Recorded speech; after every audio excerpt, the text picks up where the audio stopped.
দর্শক, স্বাগত জানাচ্ছি এশিয়া পোস্ট নিউজে। আপনাদের সঙ্গে আছি আমি ইশরাত জেরিন। পোশাক খাতকে টেক্কা দিতে চলেছে লাল সবুজের পতাকাবাহী জাহাজ। জিনের আঁচড়ে জানা গেল বেঁচে আছেন মা, কবর খুঁড়ে যা করল পরিবার। সীমান্তে নতুন সংকট, বাংলাদেশকে বানিয়েছে অস্ত্রবাদকের বড় বাজার। গ্যাসের মূল পাইপলাইনে ছিদ্র, 1 মাস ধরে বের হচ্ছে গ্যাস। সস্তা আম শুকিয়ে লাখ টাকা আয়। 21 বছর আগের কেনা জমি দখলের অভিযোগ, পাল্টা দাবি অভিযুক্তদের। বিদ্যুতের দায়িত্ব বেসরকারি খাতে গেলে কে বেশি লাভবান হবে? ডিউটির ফাঁকেই ভাঙা রাস্তায় ইট বিছালেন ট্রাফিক পুলিশ সদস্যরা। তাঁবু টাঙিয়ে গড়ে তোলা গোপন আস্তানায় চলত ভয়াবহ যত অপরাধ। এতক্ষণ শুনছিলেন সংবাদ শিরোনাম, এবারে বিস্তারিত। আন্তর্জাতিক সমুদ্র সীমায় বাংলাদেশি পতাকাবাহী জাহাজের মিছিল বাড়ছে দিন দিন। ইউরোপ, আমেরিকা থেকে চট্টগ্রাম, মধ্যপ্রাচ্য থেকে আফ্রিকা, নীল সমুদ্রের সব রুটেই পণ্য পরিবহন করছে লাল সবুজের জাহাজের বহর। দেশীয় জাহাজে দেশি বিদেশি পণ্য পরিবহন বাবদ বছরে 25,000 কোটি টাকার বৈদেশিক মুদ্রা দেশে আসছে। এসব তথ্য জানিয়ে প্রতিবেদন প্রকাশ করেছে দৈনিক আগামীর সময়। জাহাজের সব ধরনের পণ্য পরিবহন বাবদ প্রতি বছর ভাড়া গুনতে হয় 1,87,500 কোটি টাকা। বিশাল এ বাজার বিদেশি মালিকানাধীন জাহাজ থেকে নিজেদের নিয়ন্ত্রণে আনতে পারলে তৈরি পোশাক শিল্পের পরেই এ খাতের অবস্থান দাঁড়াবে। কারণ তৈরি পোশাক খাত থেকে প্রকৃত বৈদেশিক মুদ্রা আয় আনুমানিক 3,28,000 কোটি টাকা। বাংলা কিউআর যেখানে, নগদ পেমেন্ট সেখানে। সারা দেশে 10 লাখেরও বেশি মার্চেন্টে নগদে পেমেন্ট করুন খুব সহজে। এটি এখনো পর্যন্ত দেশের প্রধান বৈদেশিক মুদ্রা অর্জনকারী খাত। বছরের সমুদ্রপথে বাংলাদেশে আমদানি রপ্তানি পণ্য পরিবহন হয় 13 কোটি টন। বাংলাদেশি 108টি জাহাজ এ পণ্যের মাত্র 12% পর্যন্ত পণ্য পরিবহনের সক্ষমতা রাখে। বাকি পণ্য বিদেশি জাহাজে আনা নেওয়া হয়। Bangladesh ocean going ship owners অ্যাসোসিয়েশনের সভাপতি ও ইস্ট কোস্ট গ্রুপের চেয়ারম্যান আজম জে চৌধুরী জানান, তৈরি পোশাক শিল্পের পর দ্রুত বৈদেশিক মুদ্রা অর্জনের এক নতুন দুয়ার হল এ জাহাজ ব্যবসা। এতে সরকার 2030 সাল পর্যন্ত ট্যাক্স মওকুফের সুযোগ দিয়েছে। তাই এক লাফে এত জাহাজে বিনিয়োগ করেছে উদ্যোক্তারা। এ খাতের আয় ও নাবিকের বেতন বাবদ বছরে বৈদেশিক মুদ্রা আসে $2 বিলিয়ন। নিজেদের পণ্য পরিবহনের সফলতার পর দেশীয় জাহাজ মালিকরা এখন আন্তর্জাতিক পণ্য পরিবহনেও ভূমিকা রাখছে। ফলে বড় শিল্পগোষ্ঠীগুলোর মধ্যে চলছে জাহাজ বাড়ানোর এক অলিখিত প্রতিযোগিতা। Tarek Ahmed, Asia post.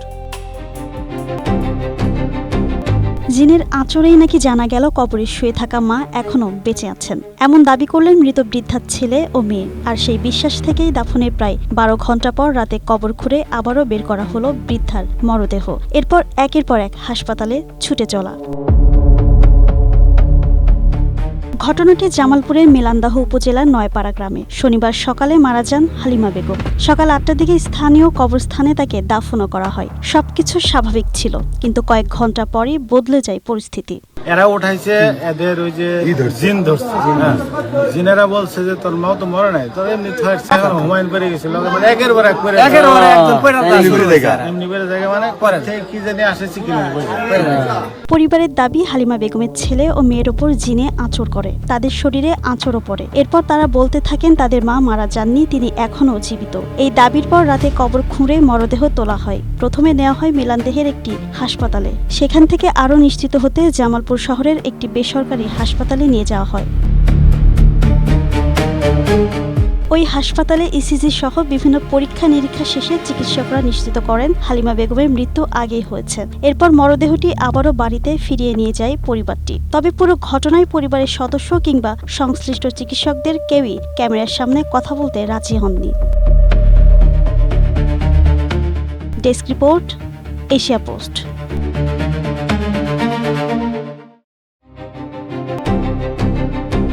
নতুন নিরাপত্তার সংকটে সীমান্ত জুড়ে মাদক, অস্ত্র, মানব পাচার ও অবৈধ বাণিজ্য নিয়ে নতুন উদ্বেগ তৈরি হয়েছে। বাংলাদেশ মিয়ানমার সীমান্তের সংকটের মূলে রয়েছে মিয়ানমারের আরাকান আর্মি। গেল 2 বছরে রাখাইন রাজ্যের সশস্ত্র সংগঠন আরাকান আর্মি একটি বিদ্রোহী সংগঠন নয়, এটি ধীরে ধীরে একটি আন্তর্জাতিক মাদক নির্ভর অর্থনৈতিক নেটওয়ার্কে পরিণত হয়েছে, যার অন্যতম প্রধান লক্ষ্যবস্তু বাংলাদেশ। এসব তথ্য জানিয়ে প্রতিবেদন প্রকাশ করেছে দৈনিক নয়া দিগন্ত। প্রতিবেদনটিতে বলা হয়েছে, বাংলাদেশ এখন ইয়াবার অন্যতম বড় বাজারে পরিণত হয়েছে এবং সংগঠনটি সীমান্ত, সমুদ্রপথ ও পাহাড়ি অঞ্চল ব্যবহার করে একটি সুসংগঠিত সরবরাহ ব্যবস্থা গড়ে তুলেছে। তবে এসব দাবির কিছু কিছু অংশ স্বাধীনভাবে যাচাই করা সম্ভব হয়নি এবং সংশ্লিষ্ট পক্ষগুলোর প্রতিক্রিয়াও প্রতিবেদনে নেই। বাংলাদেশের মাদকদ্রব্য নিয়ন্ত্রণ অধিদপ্তরের প্রকাশিত পরিসংখ্যান অনুযায়ী সাম্প্রতিক বছরগুলোতে ইয়াবা জব্দের পরিমাণ উল্লেখযোগ্যভাবে বেড়েছে এবং 2025 সালে বাংলাদেশে 4,35 লাখের বেশি ইয়াবা উদ্ধার হয়েছে। এটি আগের বছরের তুলনায় প্রায় 91% বেশি। সমুদ্রপথ এখন প্রধান রুটে পরিণত হয়েছে। উদ্ধার হওয়া চালান মোট প্রবাহের খুবই সামান্য অংশ, যদিও সীমান্ত নিরাপত্তা বাহিনী ও মাদক বিরোধী সংস্থাগুলো দীর্ঘদিন ধরেই সমুদ্রপথে ইয়াবা পাচার বৃদ্ধির বিষয়ে সতর্ক করে আসছে। 2009 সালে প্রতিষ্ঠিত আরাকান আর্মি শুরুতে নিজেদের রাখাইন জনগোষ্ঠীর রাজনৈতিক ও সামরিক অধিকার আদায়ের আন্দোলনের অংশ হিসেবে পরিচয় দিত, কিন্তু 2021 সালের সামরিক অভ্যুত্থানের পর মিয়ানমারের গৃহযুদ্ধ তীব্র হলে সংগঠনটির সামরিক সক্ষমতা দ্রুত বাড়তে থাকে। 2023 সালে ব্রাদারহুড অ্যালায়েন্সের অভিযানের পর রাখাইনের বিশাল এলাকা তাদের নিয়ন্ত্রণে চলে আসে। এই পরিস্থিতিতে সংগঠনটি সীমান্ত, বন্দর ও বাণিজ্য পথের উপর প্রভাব বিস্তার করতে সক্ষম হয়। বিশ্লেষণে বলা হয়েছে, আরাকান আর্মির দৃষ্টিতে বাংলাদেশের গুরুত্ব কয়েকটি কারণে বেড়েছে। রাখাইন সীমান্তের দীর্ঘ ও দুর্গম এলাকা, নাফ নদী ও বঙ্গোপসাগরের সহজ প্রবেশাধিকার, কক্সবাজার উপকূলের বিস্তৃত জলসীমা, পাহাড়ি সীমান্তের দুর্গম ভূপ্রকৃতি। Tarek Ahmed, Asia Post. সারা দেশে যখন তীব্র গ্যাস সংকট, তখন কিশোরগঞ্জের নদীতেই বুদবুদ কেটে অনবরত ভেসে উঠছে মূল্যবান প্রাকৃতিক গ্যাস। কিশোরগঞ্জের কাটিয়াদি উপজেলার মুশুয়া ইউনিয়নের কাজিরচর খেয়াঘাট সংলগ্ন আরিয়ালখা নদী তীরে ঘটেছে এই ঘটনা। তিতাস গ্যাসের মূল পাইপলাইন ছিদ্র হয়ে প্রায় 1 মাস ধরে নদী ও সংলগ্ন এলাকায় অবিরাম গ্যাস নির্গত হচ্ছে। অভিযোগ উঠেছে, একটি চুনাপাথরের কারখানায় অবৈধ সংযোগ নেওয়ার চেষ্টার কারণেই এই পাইপলাইন ক্ষতিগ্রস্ত হয়েছে। তিতাসের পাঠানো কারিগররা একাধিকবার চেষ্টা করেও মেরামত সম্পন্ন করতে পারেননি। ফলে একদিকে অপচয় ও পরিবেশ দূষণ হচ্ছে, অন্যদিকে চরম অগ্নিকাণ্ড ও দুর্ঘটনার আতঙ্কে দিন কাটাচ্ছেন কাজিরচর এলাকার বাসিন্দারা। অতিরিক্ত জেলা প্রশাসক মোহাম্মদ নাহিদ হাসান খান ঘটনাস্থল পরিদর্শন করে জড়িতদের বিরুদ্ধে ব্যবস্থা নেওয়ার আশ্বাস দিয়েছেন। যেখানে গ্যাস লিকেজ হয়েছে, কোনো অসাধু চক্র সেটার সাথে জড়িত ছিল এবং এখানে একটা চুনা পাথরের কারখানা দেখতে পাচ্ছি। মালিক এই মুহূর্তে উপস্থিত নেই, অনুপস্থিত আছেন। তো সেক্ষেত্রে সংশ্লিষ্ট ডিপার্টমেন্ট যেটা আছে তাদেরকে আমরা বলবো যথাযথ আইনগত ব্যবস্থা নেওয়ার জন্য। সেক্ষেত্রে জেলা প্রশাসনের সর্বোচ্চ সহযোগিতা থাকবে। একসময় মৌসুমের শেষে গাছে ঝুলে থাকা অতিরিক্ত পাকা আমের কদর ছিল না। অনেক আমই বিক্রি না হয়ে নষ্ট হতো, অথচ সেই আমি এখন হয়ে উঠেছে বৈদেশিক বাজারের সম্ভাবনাময় পণ্য ড্রাই ম্যাঙ্গো।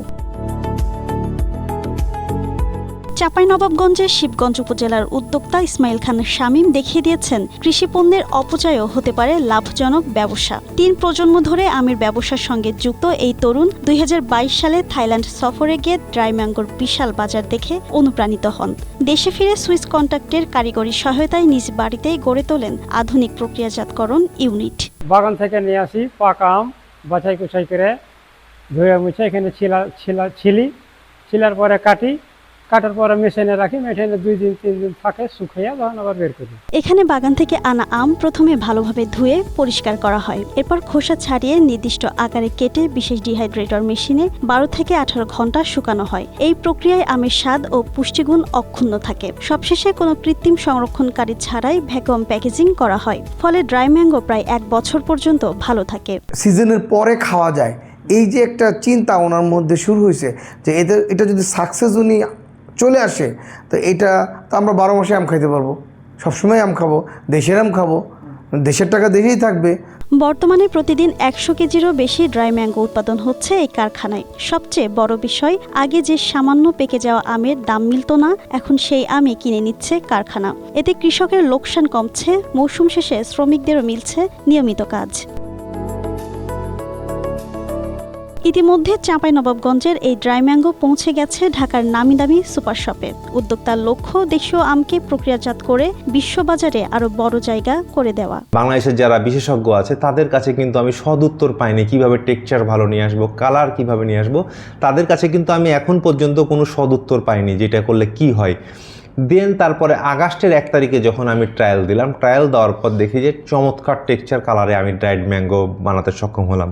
এমন উদ্ভাবনী উদ্যোগকে শিল্পে রূপ দিতে প্রয়োজনীয় সহযোগিতা দেওয়ার কথা জানায় কৃষি সম্প্রসারণ অধিদপ্তর। তাদের আমগুলোকে কিভাবে বায়ারদের সঙ্গে লিঙ্ক আপ করা যায়, তাদের উৎপাদিত পণ্য কিভাবে ভালো বাজার মূল্য পেতে পারে, সে বিষয়েও আমরা সহযোগিতা করে থাকি।